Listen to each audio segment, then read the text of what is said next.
Hey everyone, this is another Batman video. I've actually missed it for 2 weeks, which I'm quite bummed about. And the only reason I haven't been able to do videos is time.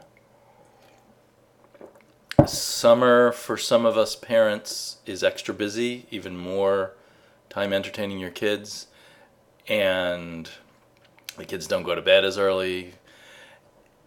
And on top of that, my wife has, at her job, she's kind of a substitute, and there's a lot more subbing going on during the summer. So that makes, and she works all kinds of crazy hours, and that just makes our lives kind of topsy-turvy. So in my head, I still think of summertime as vacation time, but it's kind of crazier than ever. But I hope to get back on schedule, so to speak. Not that probably many of you noticed I was gone. I even managed a sleepy vlog in there, but I wasn't caught up on my Bat books at that point. So, yeah, not many people will notice I've gone, but maybe a few of you will. I don't get as many views on these Bat-focused videos as on my more general videos. But that doesn't matter. I just like being part of the conversation with those of us who are interested in talking about Batman.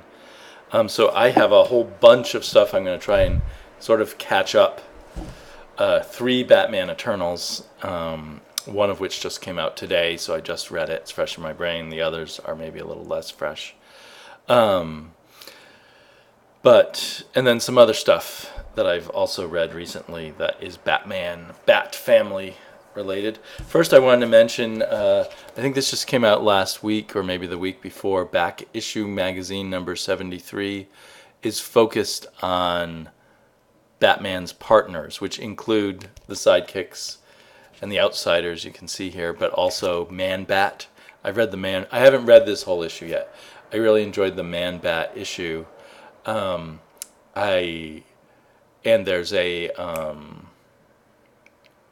Batmite issue, article. Batmite article that I'm looking forward to reading. These articles are very in-depth. They tend to combine descriptions of the individual issues along with interviews with the creators when they have them.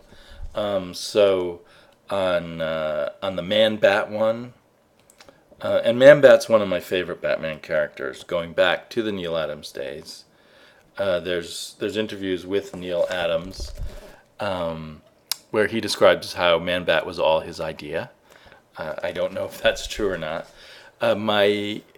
Probably in another video I'll talk about, I've been listening to a lot of interviews with Neil Adams, and I start to question his veracity. But on the other hand, he's a great storyteller, obviously was a genius of his genre, or of his medium, I should say.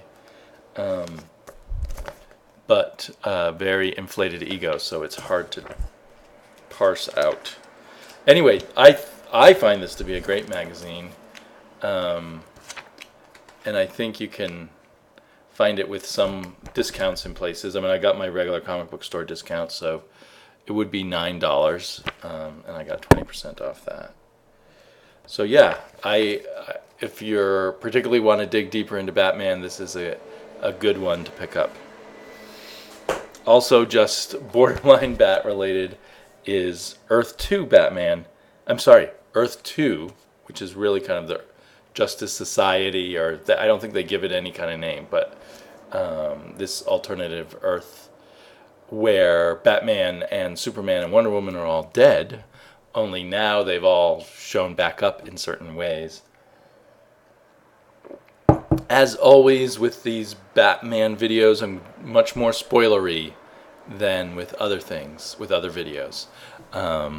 Just because it's more fun to discuss that way.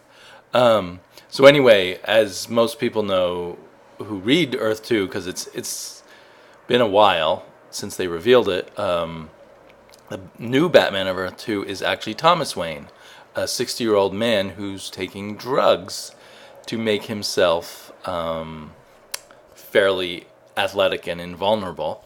And he's an addict to those drugs. So it's an interesting take on Batman, and I naively, I didn't realize this was a special variant cover, and I thought, oh, I'm going to get a issue that focuses on this new version of Batman, this Thomas Wayne version of Batman.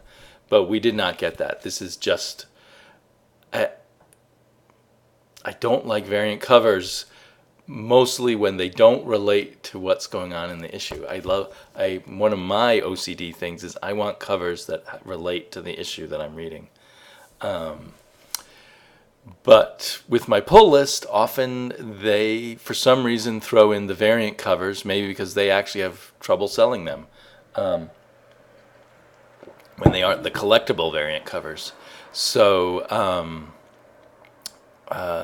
yeah, I often get stuck with variant covers unless I notice them, and then they're happy to let me switch them out. But I didn't notice that. And this issue actually had a great Superman cover on it because it is Superman focused.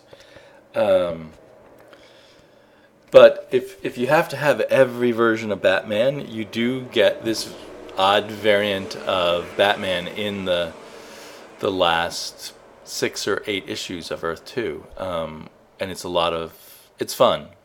It's definitely fun. And in that, it looks like Jimmy Olsen would like to be Batman's sidekick.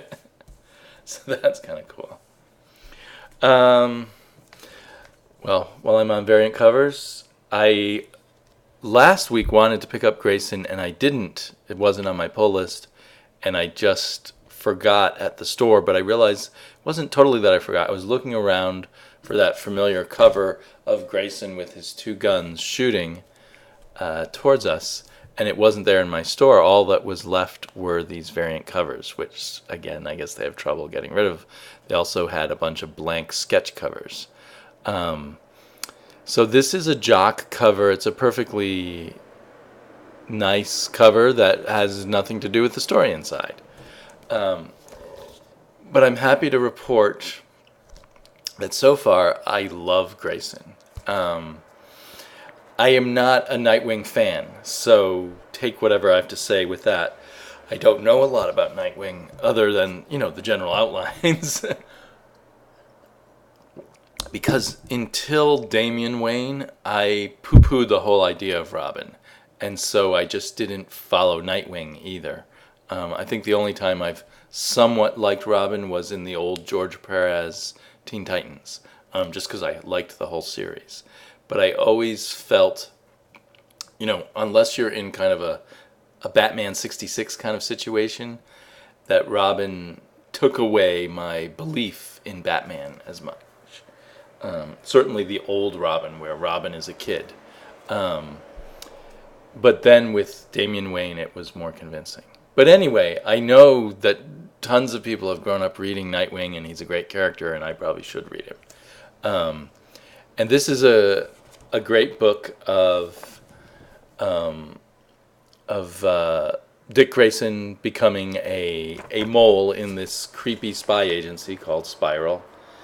And it is a very exciting spy adventure read. And another nice thing about it is it's not too decompressed or anything. So although obviously the overall story is to be continued, a mission is completed, a bunch of characters are introduced, and perhaps, if I'd read the last issue of Nightwing that was basically a lead-in to this, I would know even more about these characters. But I felt like I picked up enough about them and picked up enough about Dick Grayson, where he is right now, to get a sense of the character and really enjoy this character. It may make me want to go back and read Nightwing when, pick up some trades. When Dick Grayson goes back to being Nightwing, if this remains at this level, I will probably follow him back to Nightwing. So for me, this is a very successful comic in getting me into a character that I hadn't really paid much attention to. And you must maybe noticing I'm flashing a lot of the art because I loved this art. I loved it so much. It's beautiful to look at. It's wonderfully colored. I wish there were more pages of it. As long as Mikhail Janin is on this book, it's going to be at least half great. He's a really good storyteller, a really good artist. It's just beautiful. And I think this may be his best work yet that I've seen. I've read most, probably not all, but most of his work on Justice League Dark and a few issues that he did on Batman Eternal, which were very good issues, and this is much better. I think his colorist, who also worked on Batman Eternal, is more comfortable with the coloring style of this, a little more poppy, a little more pop art. So, yeah, there was kind of a weird thing where they bring in this guy from Stormwatch and the Authority. I'm not so comfortable with him really being a part of... He was such a Batman-esque character, Midnighter.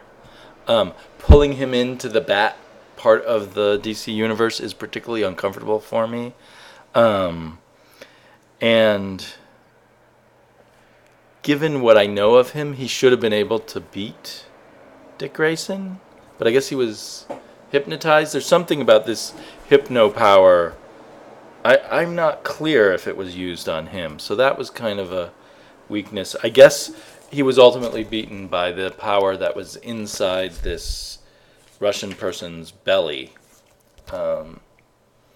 Grayson's mission was to rescue this guy so they could remove this superpower thing that had been put in his belly.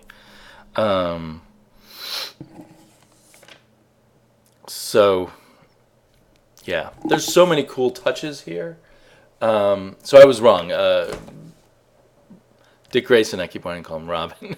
Dick Grayson did not beat Midnighter on his own. He had help. So that's why he was able to... Because Midnighter has this power of... He must have all the same chops that Batman has, roughly. But he has this power to anticipate everybody's next move. Which is a cool power. Especially if you combine it with all the fighting chops of Batman. Or maybe he doesn't... Maybe he's not at that level. So, just other than that kind of weirdness of Midnighter, I feel like everything was played right. The Spiral thing is very cool. This leader of Spiral, with his face always kind of a vague spiral, illustrating their power of making their faces unrecognizable, was quite cool. So I'm going to show the very last page. So particularly, you may want to particularly look away for a minute or two until you see me hold up the next comic book, which will be Robin Rises. The last page, so for those of you who've read it, the last page shows these organs and a head in a bottle, in a jar, that the leader of Spiral has. And I guess I'm supposed to recognize that head. It almost looks like Ra's al Ghul to me, but is it supposed to be the Russian that they extracted? The problem is that Russian had a different kind of beard, a kind of very full goatee.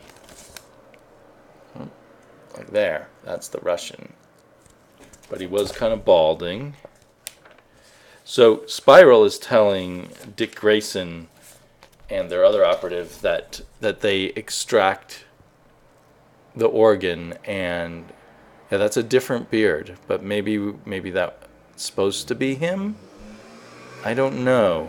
Or someone else, or is there some significance from previous issues that I don't know?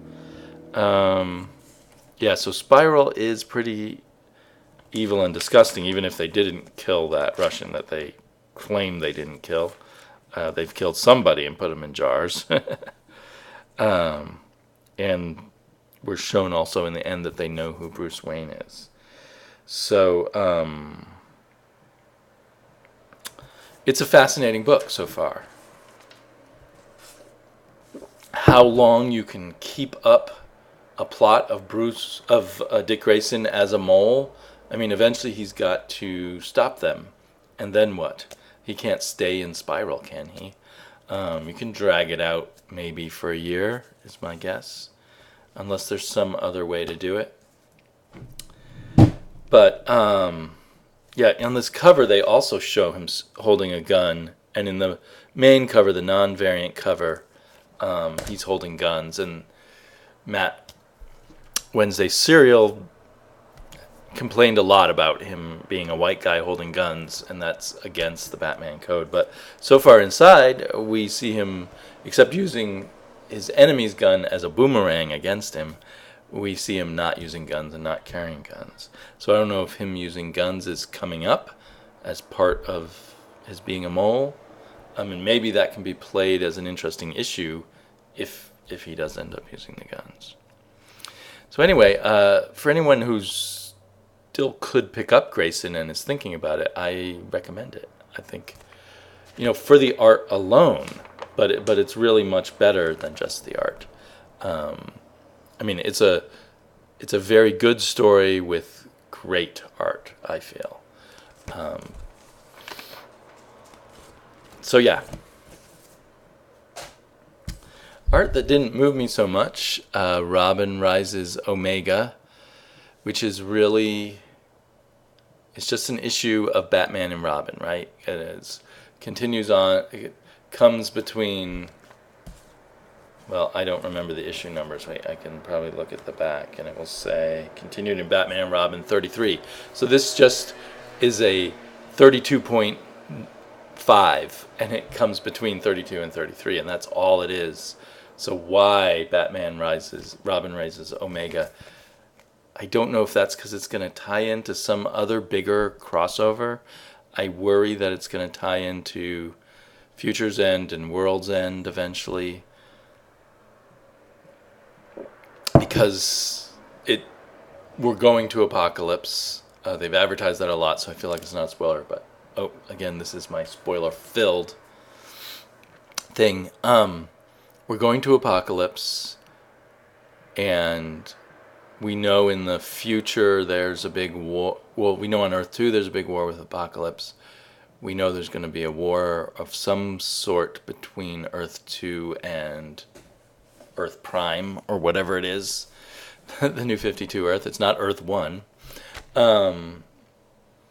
So yeah, maybe there's going to be a Robin Rises. This is Robin Rises Omega. Is there going to be a Robin Rises Alpha? Why is it called Omega? I had assumed this was going to be like a big we're going to Apocalypse issue, because at the end of the last issue, Apocalypse, at the end of issue 32 of Batman and Robin, the Apocalypse people arrive. We'd had a big long fight with Ra's al Ghul.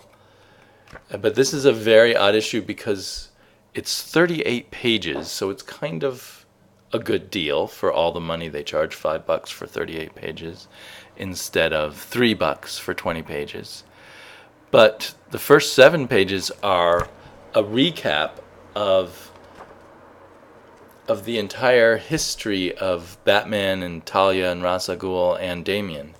And it's a very flat recap.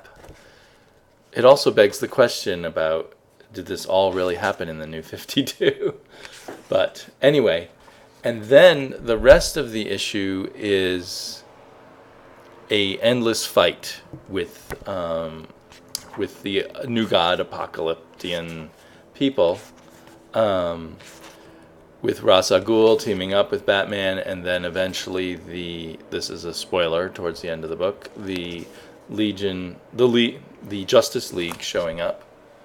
Lots of big spread pages of superheroes fighting. It seems more in line with the way, well, I don't read a lot of Justice League books, but the way Justice League books are done, just the big scenes. There's just not a whole lot, for 38 pages, there's not a whole lot going on here. And if you love Andy Kubert art, it might be worth it for that. I like Andy Kubert art. It definitely feels more 90s or more just retro. Maybe not even 90s, but the whole book feels more retro. It feels like an old Marvel book with big fights. But not the best of Marvel, just kind of the... Yeah. I suppose you could say it's it's setting up stuff for Apocalypse, but I don't feel like it was... I don't see why this was a special issue, and it felt like maybe 30% of Tomasi issues feel like to me, which is kind of filler, just waiting, taking a breath as a writer for the next twists and turns. There's not really any twists and turns here. It's very straightforward. And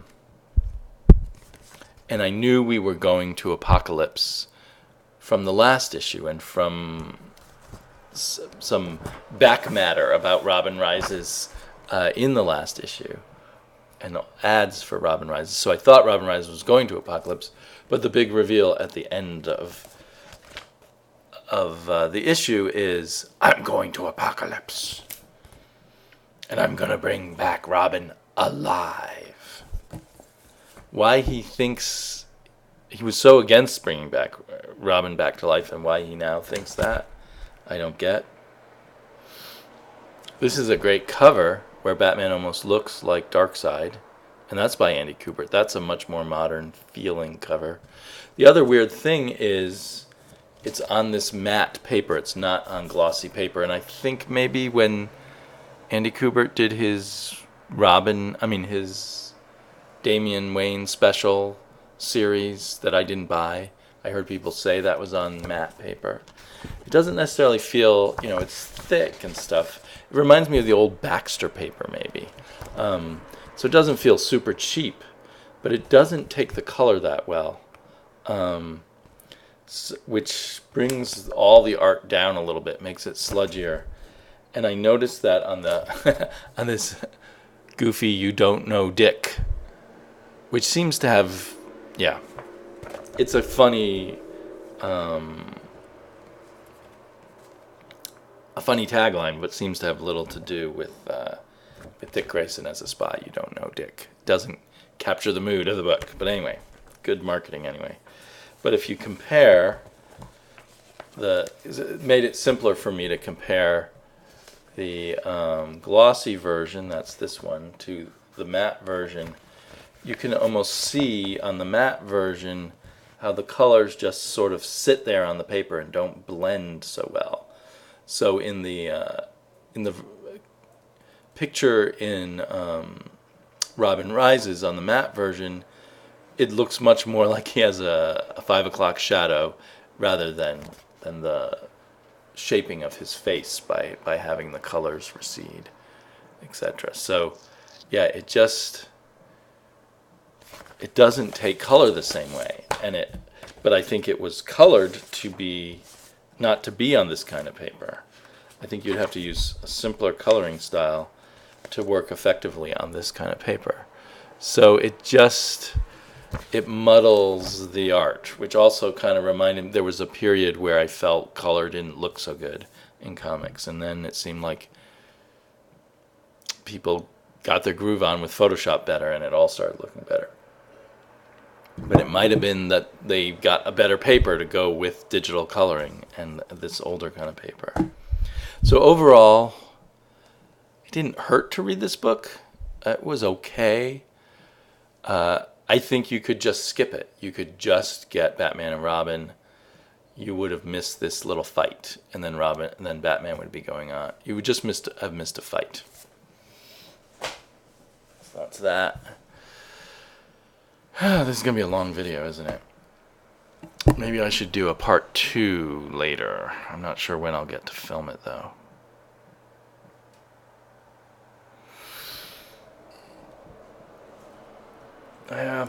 That's what I'm going to do. So I'll talk about one more. Or, you know what? I'll talk about 2 more, and I will save the Bat Eternals for another video. So Batgirl, I loved the last issue, and often as happens with Batgirl, it's kind of up and down. And this issue was okay, but it just didn't click quite as much. And it kind of started on a sour note of Batgirl going way out of control, just sort of beating the living tar out of Huntress, the Huntress from Earth 2, who's really Bruce Wayne's daughter. Bruce Wayne from Earth 2's daughter. So I was excited to see them all get together, but it seemed forced. It just seemed like I've decided to get them all together, so I'm pushing them together.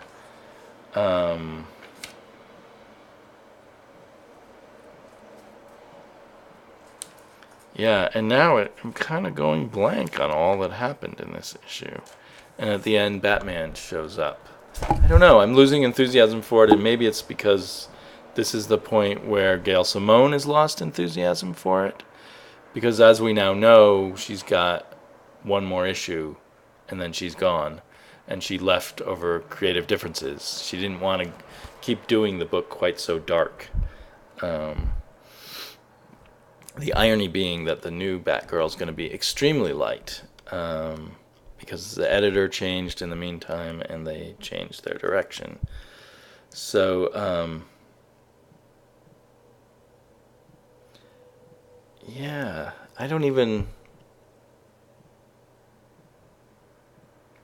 This issue just didn't make a big impression on me. So, and since it's been about a week since I read it, I guess that's all I really have to say about it. I will try out the new Batgirl, but I don't think it's going to be my thing. But I'm also going to be looking to see, is it something I can read with my daughter? If it's fun and light, she loves Batgirl, but there's almost no Batgirl we can read together. If it's doesn't have any heavy violent overtones, then maybe I'll be able to read that with her. But chances are there will be some violence. She's pretty easily disturbed. Detective Comics, brilliant cover. I'm going to do a whole video on Detective when I find the time. It took me a while to adjust to the way they do Detective, as opposed to the way they used to do The Flash. It's got a more heavier color style, but I really like it now that I've gotten used to it. And I really like a lot of what's going on here and a lot of the writing touches they do. And then there'll be here and there some clunky stuff. It's kind of a... mellow's the wrong word because it's not mellow at all, but a slower burn, a lower key book. Some people are finding it a little dull, a little less interesting. I read the first 3 issues of this run in a row, and they were very interesting to me. And reading this one separately was a little less interesting. I'm wondering if it works better read in a large chunk or in a trade. So yeah, I think it's still possibly my favorite Bat book.